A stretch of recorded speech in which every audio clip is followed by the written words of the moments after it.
Dans cet épisode, tu vas voir un collecteur qui ne se monte pas. Je ruine ma culasse. Et ma boîte de vitesse ne veut plus se monter. Mais surtout, tu vas voir le 2JZ prendre place dans le compartiment moteur.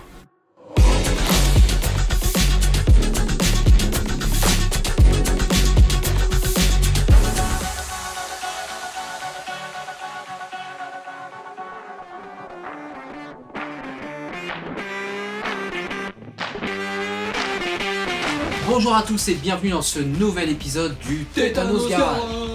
On continue les travaux sur la Celica Supra. Je me suis déjà occupé de refaire le moteur. Après avoir trouvé un drôle d'escargot dans mon jardin, j'ai voulu faire la révision du 2JZ et je me suis retrouvé à devoir le reconstruire entièrement. Mais c'était un mal pour un bien quand tu vois le résultat final. Et j'ai aussi refait le compartiment moteur. Il en avait bien besoin et franchement ce beau moteur, il mérite bien un bel écran quand même. Tout ça, c'était en attendant de pouvoir collecter toutes les pièces nécessaires au passage en turbo. Si t'es pas au courant de ça, ça veut dire que t'as loupé une étape. Alors tu sais quoi? Je te colle tout de suite le lien de la vidéo dans laquelle je refais à neuf ce moteur. Et là normalement, tu devrais tout comprendre. Et si tu ne veux rien louper des travaux sur la Supra, tu sais comment ça marche. Il suffit de t'abonner. Je comprends pas pourquoi je suis obligé de le dire à chaque fois. C'est pas possible ça. Normalement, si tout va bien à la fin de cet épisode, ce moteur ira là-dedans. Ça paraît simple dit comme ça, on verra bien. Avant de monter ce kit turbo, je vais quand même te montrer ce que j'ai fait sur le 2JZ pour le finaliser. Quand on s'est quitté lors de l'épisode sur la reconstruction, il restait encore pas mal de petites choses à finaliser et depuis, j'ai un petit peu avancé. Je te montre ça tout de suite.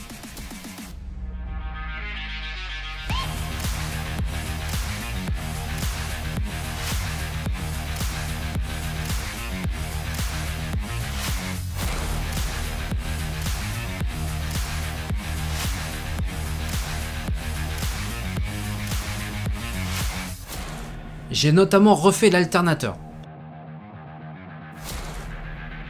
Les roulements faisaient un bruit pas possible, donc j'ai tout démonté et j'ai changé toutes les pièces d'usure. Comme ça au moins, je repars sur des bonnes bases.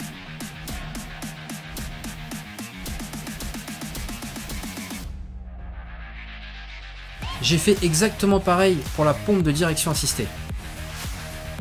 Le kit de réfection, il était disponible chez Toyota, alors franchement, je me suis pas privé. Bon, j'ai pas tout filmé, mais je te montre quand même quelques images et surtout je te montre le résultat final.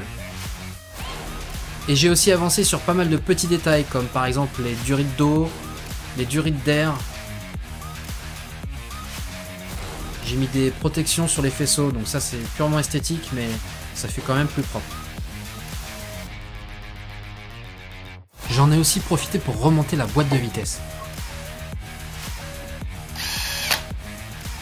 J'ai monté un volant moteur neuf avec de la visserie ARP.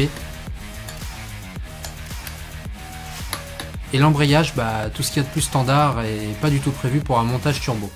Comme quoi, faut pas trop acheter des pièces à l'avance.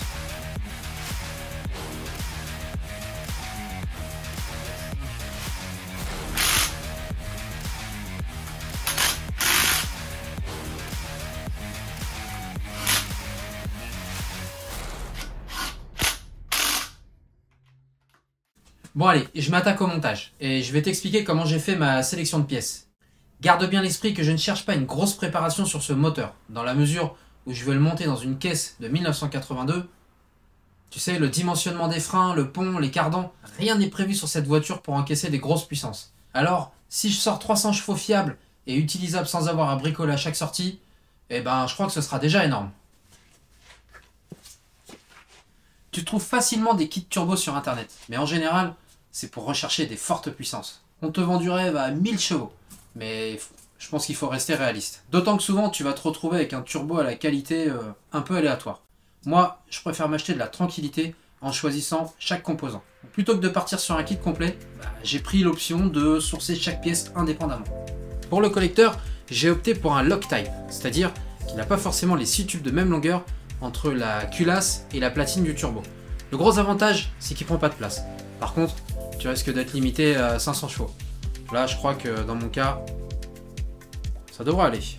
Ça, c'est un collecteur qui est tout en inox, avec une platine T4, et ça, c'est c'est la platine pour la wastegate. Tu sais quoi? Je t'en parle juste après. Allez, on va commencer par ça. Première pièce que je veux monter, et tu ne vas pas me croire, j'ai déjà un premier problème. J'ai fait l'effort d'acheter des goujons neufs chez Toyota. Bah en fait ils sont trop longs. Tu vois, ils butent sur le collecteur. Donc du coup, à peine commencé, déjà bloqué. Voilà, du coup c'est déjà la fin de cet épisode. Je vous remercie d'avoir regardé, et puis bah bonne année. Bon, évidemment on ne va pas baisser les bras pour si peu.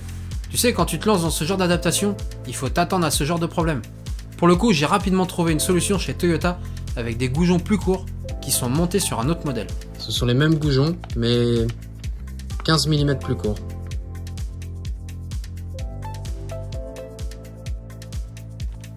Passé ce petit problème de goujon, c'est bon, je peux avancer.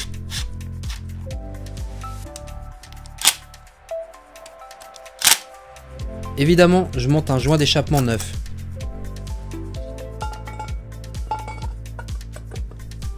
Bon, je te passe les détails, mais j'ai aucun outil qui y passe pour serrer les écrous, à part une clé plate. Donc on va se contenter de ça, hein. Et puis au moment de serrer, là, bah gros problème. Je vois le goujon qui ressort. Et en le démontant, aïe, carnage.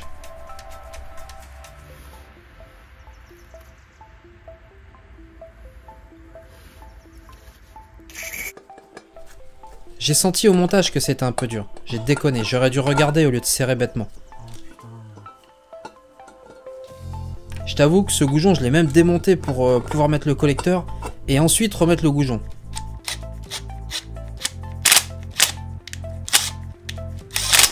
En fait, regarde, c'est la platine du collecteur qui a des ajustements un peu moyens. Et en serrant, bah ça a forcé sur la culasse et la culasse elle en alu. Et l'alu, bah c'est fragile l'alu. Voilà, c'est déjà la fin de cet épisode. Je te remercie de l'avoir suivi et bonne année. Non mais attends, c'est bon, tu vas pas nous la faire à chaque fois que t'as un problème celle-là. Bon, allez, c'est bon, on y va là, on y va. Et pour réparer ma bêtise, je vais utiliser un kit Helicoil. En fait, ce kit, il te permet de recréer un filetage. Je te montre tout de suite comment ça marche. Tu commences déjà par percer un peu plus large. Tu t'arrôdes.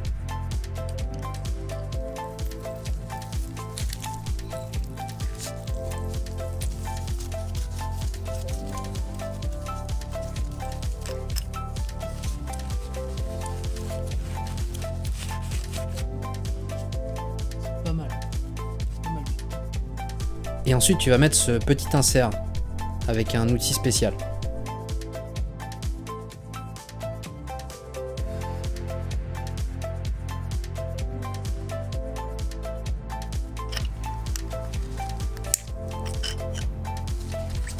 Une fois qu'il est en place, le petit bout que tu as utilisé là pour le visser, bah faut que tu le casses. Voilà. Voilà, c'est reparti. C'est quand même une petite blague à 20 € tout ça, hein. Je te mets le lien de ce petit coffret en description si jamais tu en as besoin un jour.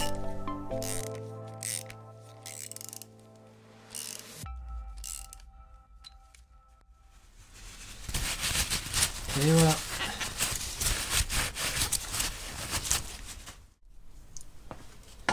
Avant de remonter le collecteur et pour éviter de reproduire la même erreur, je vais devoir agrandir un peu les trous.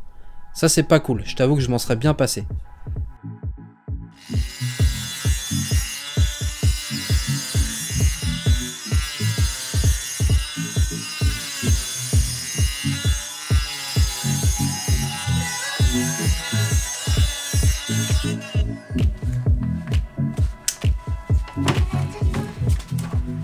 Tu vois, ça je regrette de ne pas l'avoir fait avant. Ça m'aurait quand même permis d'économiser beaucoup de temps quoi. On va tester.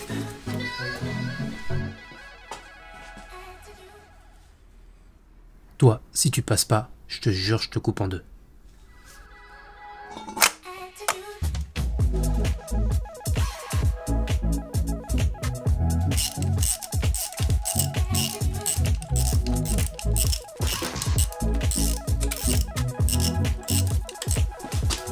Bon, cette fois, je crois qu'on peut considérer que le collecteur est définitivement posé. Il faut maintenant que je te parle de cette platine. Aujourd'hui, c'est le V-band qui est le plus répandu. Mais on trouve aussi pas mal de montages en T3 ou T4.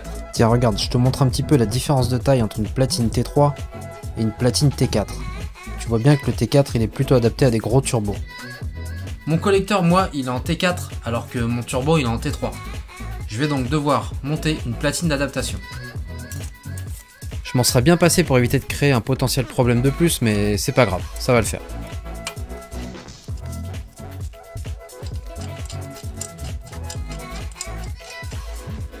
Je me suis assuré que tout se montait correctement et un peu comme le collecteur, j'étais obligé de faire des petits ajustements, quoi. C'est pour ça que tu vois des traces de feutre bleu là sur la platine.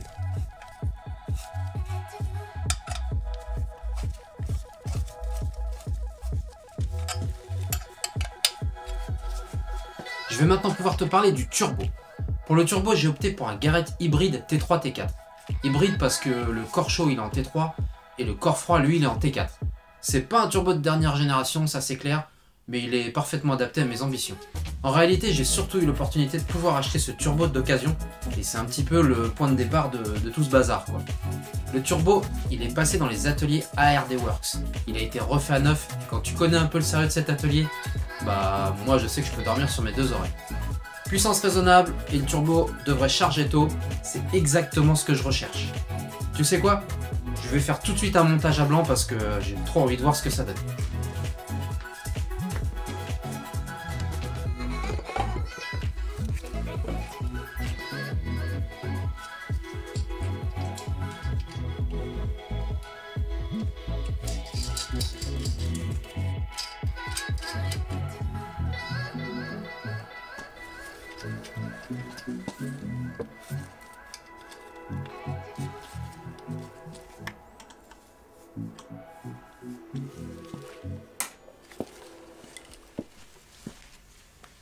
Pour la wastegate, j'avais plusieurs options possibles. La platine sur le collecteur, c'est du MVR44. J'ai pas cherché à comprendre, j'ai pris du Turbo Smart. C'est vraiment la référence en termes de qualité.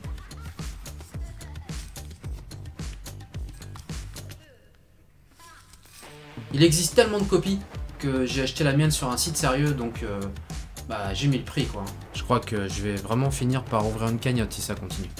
Je te rappelle que cette pièce, elle régule la pression du turbo. Alors il faut qu'elle soit fiable, t'as pas le choix. Là aussi, je vais faire un petit montage à blanc pour identifier les éventuels problèmes.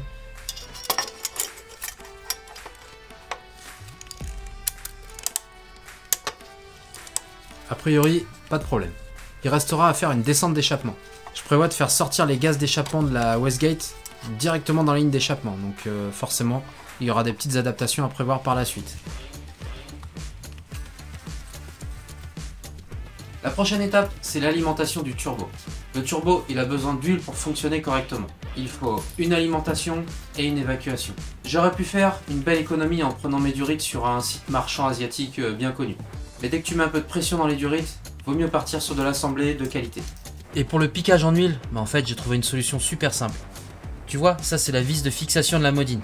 D'origine, elle n'est pas percée la vis. Ça, c'est une vis de Modine de Lexus IS300. C'est les modèles qui sont équipés avec le 2JZGE mais un peu plus récent que celui-là. Sur la Lexus IS300, c'est une sonde de pression d'huile qui est installée ici. Du coup, je vais utiliser ça pour mon piquage en huile. Ça va être parfait parce que la pression sera bonne et en plus, c'est de l'huile qui est déjà passée dans le filtre. Je vais pouvoir installer mes petits raccords et faire passer ma durite.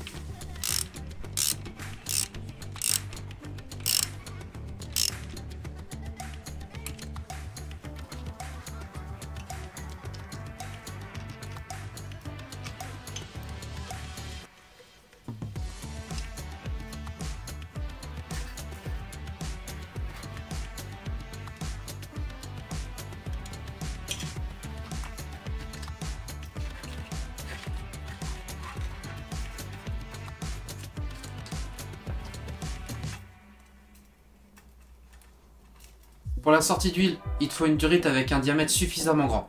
La N10, c'est parfait. Et là, c'est hyper simple parce que le carter d'huile d'origine, il a déjà les emplacements pour la version turbo. Il suffit de percer.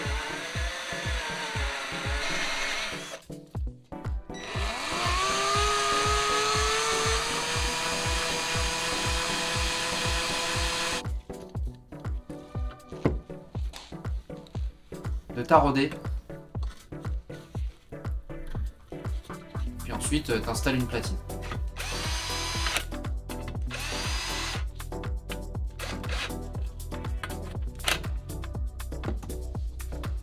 Pour la durée de sortie de turbo, je suis pas du tout sur les mêmes niveaux de pression. Donc là, je peux me permettre de l'assembler moi-même.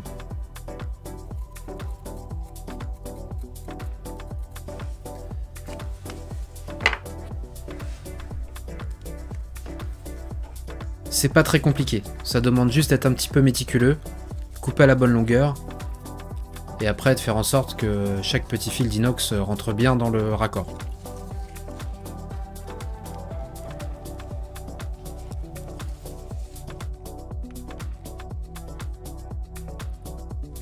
Une fois que ça c'est fait, il suffit de serrer.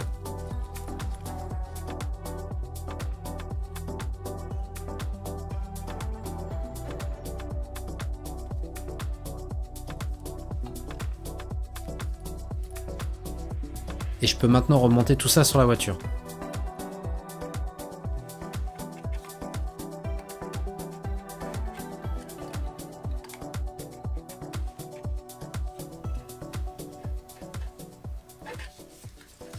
Voilà, je crois qu'on peut considérer que notre turbo est alimenté en huile. Avant de remettre le moteur dans le compartiment, je vais quand même monter l'échappement là. Ce bout d'échappement il est prévu normalement pour une Toyota Supra MK4. Donc je sais pertinemment que je vais devoir le retoucher. Maintenant que tout est en place, je te montre le résultat.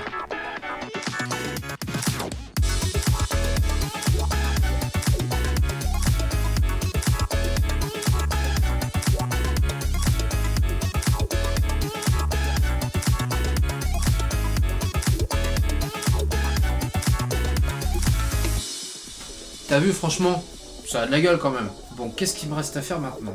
Le moteur est prêt, compartiment moteur est prêt. Moi je suis prêt. Donc ça veut dire que je vais pouvoir remettre le moteur dans son compartiment. Et si c'est pas encore fait, t'as le droit de t'abonner, toi.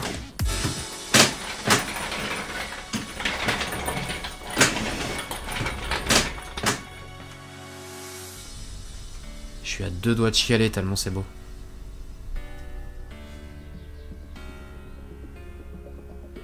Tu sais, c'est peut-être pas grand chose, hein, mais pour moi, de voir le moteur là, comme ça, là, posé dans le compartiment, c'est une énorme avancée dans mon projet, donc je suis super content, quoi. Tu pourrais peut-être montrer le moteur plutôt que de montrer ta tronche de mec pas peu fier de son travail. T'as peut-être envie de voir le résultat, du coup. Je te montre ça tout de suite.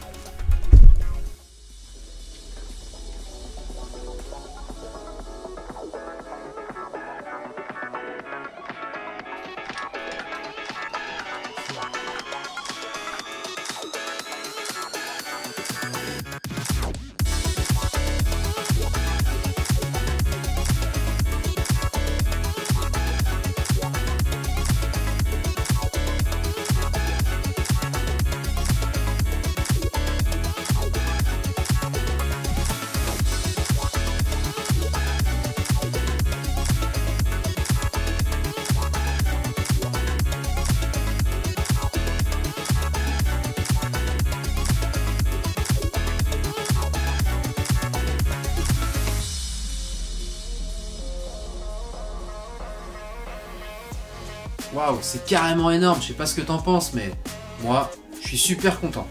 Et tu sais ce que ça veut dire, ça? Ça veut dire que je vais pouvoir remonter les trains roulants, je vais pouvoir remonter les éléments de carrosserie. Et ça veut dire aussi que je vais pouvoir finaliser la mécanique et commencer à bosser sur le câblage pour espérer démarrer ce moteur. Ça prend forme tout ça, t'as vu, hein? Bon, il me reste encore un peu de boulot. Je pense que je vais passer un peu de temps sur la carrosserie parce que franchement, il y a des endroits où c'est un peu chaud. Du coup, bientôt, tu devrais découvrir des nouveaux épisodes consacrés à de la carrosserie. Mais en attendant, t'as peut-être envie de savoir combien il m'a coûté ce kit turbo. Allez, je vais te le dire tout de suite. Et c'est la séquence. Montre jamais ça à ma femme.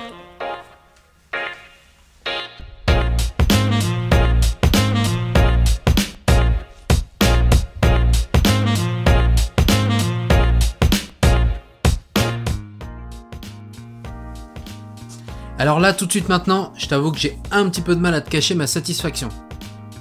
Non seulement le moteur est posé, mais en plus le turbo il semble trouver sa place sans aucun problème. Allez, je te donne tout de suite le prix de ce kit turbo. Le collecteur pour commencer. Alors c'est vrai que j'ai eu pas mal de commentaires sur mon choix, donc oui effectivement c'est pas le meilleur collecteur en termes de conception pour les flux d'échappement, mais j'ai fait ce choix pour une question d'espace et aussi parce que ce sera largement suffisant pour ce que je vise. Ce collecteur il m'a coûté 520 € livré, dédouané. C'est important de le dire, merci le Brexit. Ensuite le turbo Garrett qui a été refait à neuf, celui-là je l'ai payé 325 €.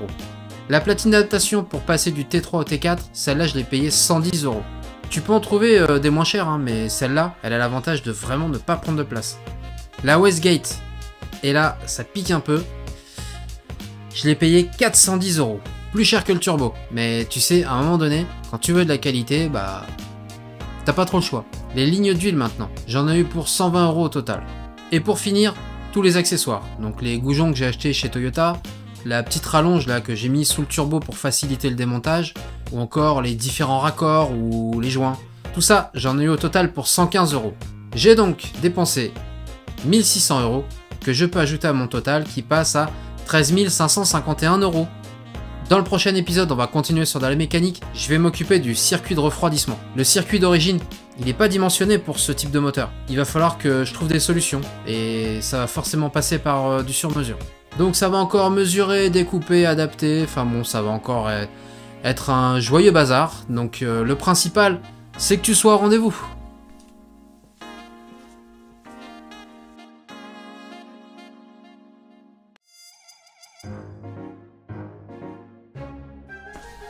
Et au fait, tu connais la différence entre un moteur atmosphérique et un moteur turbo? Bah un atmosphérique, l'air est aspiré par l'admission.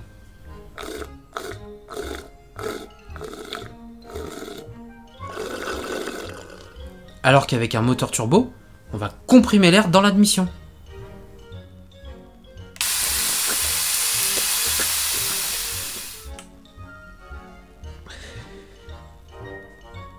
Tu vois un peu la nuance?